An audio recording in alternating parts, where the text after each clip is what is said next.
if you're selling digital products, you're probably making your graphics and mockups in Canva for your images.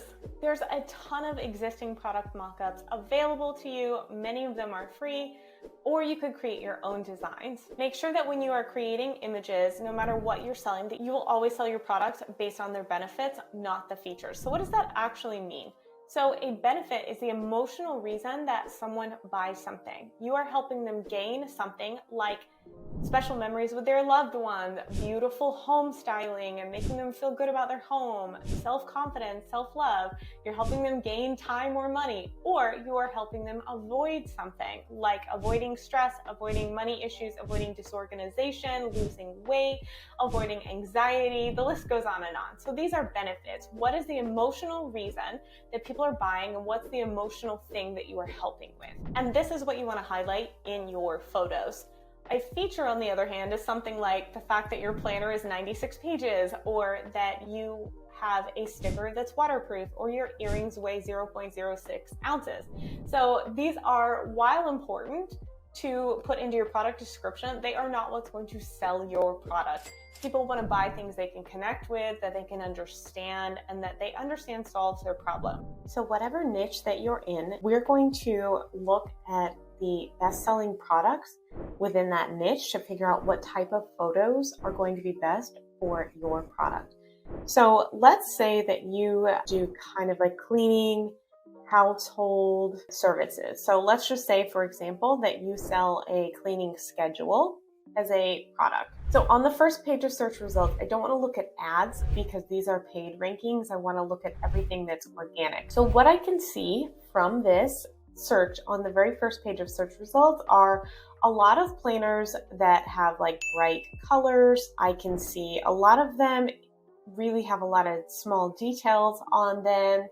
But one thing we might want to consider is which ones sort of pop off the page, which ones stand out, and then also which ones have the bestseller badge. So this one looks really nice, the image, because it's in a mock-up, and so the image definitely stands out from the sea of search results. This one also, you could see this has a very specific like target market, defeat the monster cleaning challenge. That's kind of fun. This Notion template also stands out. So we want to really think about what kind of product images are on that first page of search results, and then how we can make ours similar but stand out more. So what I'm seeing from search results is that if I were selling this product, I would create a primary image that had a lot of pages on it like these, but I would absolutely find a way to make it pop off the page more. So I would consider maybe a darker background or something else along those lines to make it stand out more within this niche. So that's sort of the first tip, is try to make your products come to real life through focusing on benefits in your images. The next thing is to make sure that your products images are the correct size on Etsy. Up until very recently, Etsy said that horizontal or landscape images were the correct way to go with the product pictures. But breaking news as of just a couple of days ago, Etsy has now said that they are moving towards a square image format. And specifically, the first profile image that's going to show in your Etsy search results that causes people to click over to your product should be 2000 by 2000 pixels at a minimum in size and square in shape. So you want to make sure that your images fit this quality and this size ratio that's preferred by Etsy. This really is important because not only does it help you in the search rankings, but truthfully, you want those photos to be high quality. When was the last time you actually bought something online with a blurry, bad, or low quality photo? My guess is probably it was a long time ago. Now, if you're taking physical product photos of your actual products, then it's also important to keep in mind that you need to use clean, natural lighting. This is the #1 factor. And then also be strategic with your props. A mistake that I see sellers do often is having way too many props in the photos, so much so that truthfully, customers can't even figure out what actually is in the product that is for sale. So you want to keep your props to a minimum, use an odd number of props, and then instead of an even number, and then just kind of really think about the composition of the photo and make sure the actual product itself is what is highlighted in good natural light.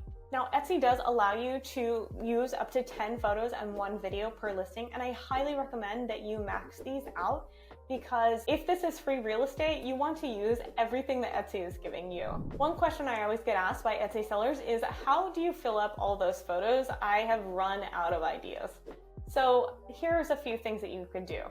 First, you can show the product in real life. So not only do you want your styled photos, but you can also have real photos of people using your product sort of out in the wild. So you have your studio shots and then you have your in the wild lifestyle shots. This is going to help the customer understand what it feels like to actually have purchased the product. Another way to fill up your photo slots is maybe by including one promo image of other items in your shop. Like if you sell a bundle or you sell related items, you can include one photo that highlights some of those other products and tells people that they are available to buy. You can also create a coupon graphic like this that shows the more people buy, the more they save. This is really a great strategy for digital sellers.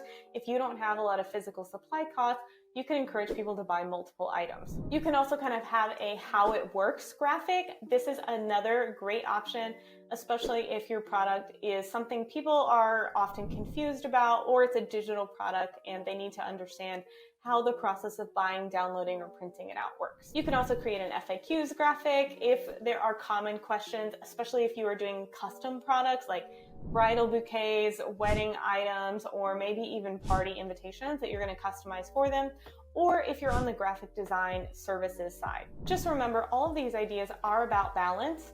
So you don't want to add so many different things that the buyer's confused about the action you want them to take and they end up abandoning cart because you gave them too many decisions to make. One of my favorite sayings as an Etsy seller that helps me make decisions on this kind of thing is that confused people do not buy. So limit the number of decisions and really be strategic with these photo spaces. Now, your main image, or the first image, is the most important because this is the thing people are going to see in the Etsy search results. So how do you know what main image to use? As I showed earlier in this video, you want to go look in the Etsy search results at your competitors and what their main image is, and take a look at how yours can replicate some of the common elements but actually stand out better than theirs from the product search results. You can also A/B test your product listings to see which images perform better. An A/B test is where you take two very similar things and create two copies of the exact same Etsy listing to see which image results in more traffic and more clicks. If you're going to A/B test, I highly recommend that you try that strategy, but make sure you wait at least 30 to 60 days to get good results from Etsy. Finally, another photo tip I have is to use really consistent branding throughout all of your photos and all of your products. When a customer looks at more than one product from your shop, it should be obvious to them that the products are all from the same store. There should be easily recognizable branding or colors or photo styles that help you stand out and be a recognizable brand. Even if you sell more than one different type of product, find some common element that you can carry over throughout each part of your shop. This is like the difference between shopping at a wonderful boutique and a flea market. So both of them might have really cool stuff, but one clearly has higher quality customer service and higher quality products because everything is neatly laid out and visibly branded, and it's obvious from the second that you walk in the store, which is the boutique compared to the flea market. Good branding helps convey credibility for your shop. It helps people feel secure in that decision to buy from you because basically it gives off the idea that you've got it all together. Creating these attractive listing images is part of your overall marketing strategy. By understanding the impact of your listing photos and your visuals on the customer buying experience and optimizing those listings specifically for the Etsy platform, you can effectively showcase not only the value of your products, the uniqueness, why people should buy them, but also, really increasing your sales and creating a strong brand for a very long time to come. Remember to edit and enhance all of your images, to use natural light, to be consistent with your branding, and to continue to adjust and improve your images based on customer feedback, based on your data of what's selling, and based on your competitor analysis. By taking the time to really focus on improving and strengthening your visuals, you're going to capture the attention of more buyers, which means more sales and more success for your Etsy shop in the long run.